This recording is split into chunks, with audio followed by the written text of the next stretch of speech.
கிறிஸ்துவுக்குள் பிரியமானவர்களே, இந்த நாளுக்கான மாலை நேர மன்னா அப்போஸ்தலனாகிய யோவான் எழுதின முதலாம் நிருபம் 2ஆம் அதிகாரம் 20வது வசனம். 1 யோவான் 2:20. 1 John 2:20. நீங்கள் பரிசுத்தராலே அபிஷேகம் பெற்று சகலத்தையும் அறிந்திருக்கிறீர்கள். என்ன யோவான் இப்போ சொல்லி கொடுக்குறாரு? நீங்கள் பரிசுத்த ஆவியை பெற்றிருக்கீங்க, அவர் மூலமாக சகலத்தையும் அறிந்திருக்கிறீர்கள். ஏன்னா நீங்கள் சொல்லும்போது இதே 1 யோவான் 2:27 சொல்லும் என்ன சொல்லாது, நீங்கள் அவராலே பெற்ற அபிஷேகம் உங்களில் நிலைத்திருக்கிறது, ஒருவனும் உங்களுக்கு போதிக்க வேண்டியதில்லை. காரணம் என்ன? அந்த அபிஷேகம் சகலத்தையும் குறித்து உங்களுக்கு போதிக்கிறது.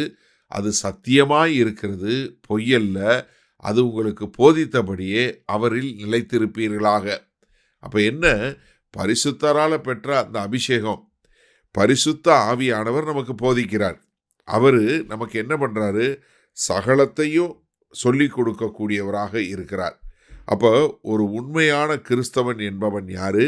பரிசுத்த ஆவியானவர் மூலமாய் நமக்கு தேவனுடைய வார்த்தையை நமக்கு சொல்லி கொடுக்கக்கூடியது. ஏன்னா யோவான் 14வது அதிகாரத்தில் கர்த்தராகிய இயேசு கிறிஸ்து என்ன சொன்னார்? 26ஆம் வசனத்தில், என் நாமத்தினாலே பிதா அனுப்பப் போகிற பரிசுத்த ஆவியாகிய தேற்றரவாளனே எல்லாவற்றையும் உங்களுக்கு போதித்து நான் உங்களுக்கு சொன்ன எல்லாவற்றையும் உங்களுக்கு நினைப்பூட்டுவார்.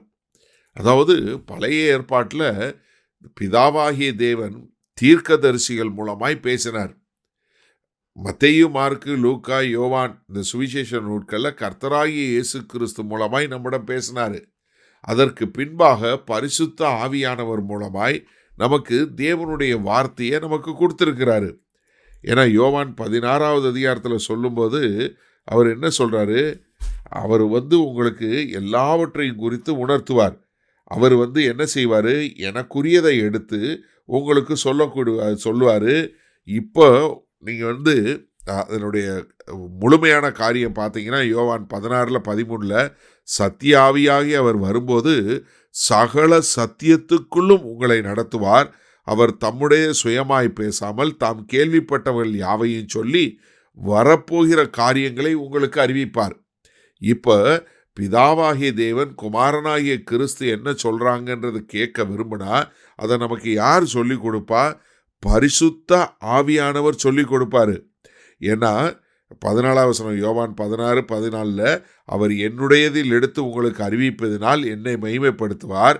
பிதாவினுடையவைகள் யாவும் என்னுடையவைகள், அதனால் அவர் என்னுடையதில் எடுத்து உங்களுக்கு அறிவிப்பார். அப்போ இந்த நாளில் ஒரு கிறிஸ்தவன் என்று சொல்லக்கூடியவன் வேத வசனத்தினுடைய ஆழத்தையும் வேத வசனத்தையும் தேவனையும் அறிந்து கொள்வதற்கு நமக்கு போதிக்கக்கூடியது யாரு? பரிசுத்த ஆவியானவர். பரிசுத்த ஆவியானவர் பிதாவாகிய தேவனும் குமாரனாகிய கிறிஸ்துவும் நமக்கு சொன்னதை அழகாக விளக்கி கொடுத்து அவர் அந்த அபிஷேகத்தின் மூலமாய் நமக்கு சகலத்தையும் அறிவிக்கக்கூடியவராய் இருப்பார். அவருடைய சத்தம் கேட்கக்கூடிய மக்களாய் இருந்தால் போதும். சரி, இந்த நாளில் இந்த வசனத்தை நம்ம எப்படி எடுத்துக்கொள்வது? எனக்கு அருமையான சகோதரனே, சகோதரியே, இன்றைக்கு நமக்கு பரிசுத்த ஆவியானவர் பிரதானமாய் சொல்லி கொடுப்பது என்ன? தேவனுடைய வார்த்தையை. ஏன்னா இன்றைக்கு நம்ம கேட்கிற செய்திகள் என்ன? எல்லாரும் நவமான பாஷை பேசணும், பரிசுத்த ஆவியானவர் பேட்டால் நவமாச பாசணும் அப்படின்னு சொல்லக்கூடிய ஒரு காரியத்தில் இருக்கிறாங்க. நீங்கள் நவமான பாஷை பேசுகிறீங்களோ இல்லையோ, அது எல்லாருக்கும் கொடுக்கப்படலைங்கிறது நமக்கு தெரியும்.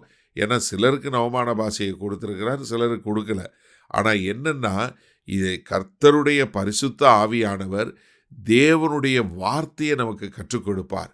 அந்த பரிசுத்த ஆவியானவர் தேவனுடைய வார்த்தையை நமக்கு கற்றுக் கொடுத்து நம்ம அந்த வார்த்தையில் பலப்படக்கூடிய மக்களாய் வைத்து நம்முடைய வாழ்க்கை தேவனுடைய சித்தத்திற்கு ஏற்ற வாழ்க்கையாய் மாற்றக்கூடிய ஒரு கிருபையில் அவர் வழி நடத்துவார்.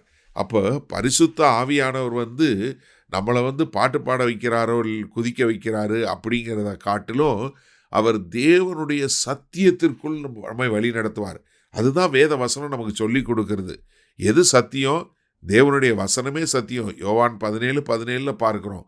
அப்போ அந்த சத்திய வார்த்தைக்குள்ளே நம்மளை வழி நடத்தி நாம் அந்த சத்திய வார்த்தையில் பழக்கப்பட்டவர்களாய், அந்த சத்திய வார்த்தையில் பயிற்றுவிக்கப்பட்ட மக்களாய், கிறிஸ்துவை அறிந்தவர்களாய், தேவனுக்கு பிரியமுள்ள பிள்ளைகளாய் நம்ம பூமியில் வாழ்வதற்கு கர்த்தர் நமக்கு உதவி செய்வார்.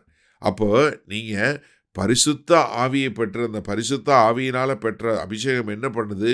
உங்களுக்கு தேவனுடைய வார்த்தையை கற்றுக் கொடுக்குது. நீங்க என்னுடைய சாட்சியை அறிஞ்சிருப்பீங்க. நான் எந்த பைபிள் காலேஜுக்கும் போல, எந்த பாஸ்டர்ட்டையும் வேலை பார்க்கல. ஆனா எனக்கு சொல்லிக் கொடுக்கறதெல்லாம் யாரு? பரிசுத்த ஆவியானவர் தான். எனக்கு செய்த ஆண்டவர் உங்களுக்கும் செய்வார். ஆமென். மகா கிருபையும் இரக்கம் நிறைந்த எங்கள் அன்பின் தகப்பனே, இதோ சத்திய ஆவியானவர் எங்களுக்குள் வரும்போது சகல சத்தியங்களுக்குள்ளும் வழிநடத்துவார் என்றதை நாங்கள் முழுமையாய் விசுவாசிக்கிறோம். அதனால உம்முடைய சத்திய ஆவியானவர் மூலமாய் உம்முடைய வேத வசனத்தை நாங்கள் கற்றுக்கொண்டு உமக்குள் நிலைத்து நிற்க எங்களை முழுமையாய் ஒப்புக் கொடுக்கிறோம். மீட்பரும் இரட்சகரும் ஆகிய இயேசு கிறிஸ்துவின் மூலம் பிதாவே, ஆமேன். கர்த்தர் உங்களை ஆசீர்வதிப்பாராக. நாம் நாளை காலை தினசரி தியானத்தில் சந்திப்போம். Good night.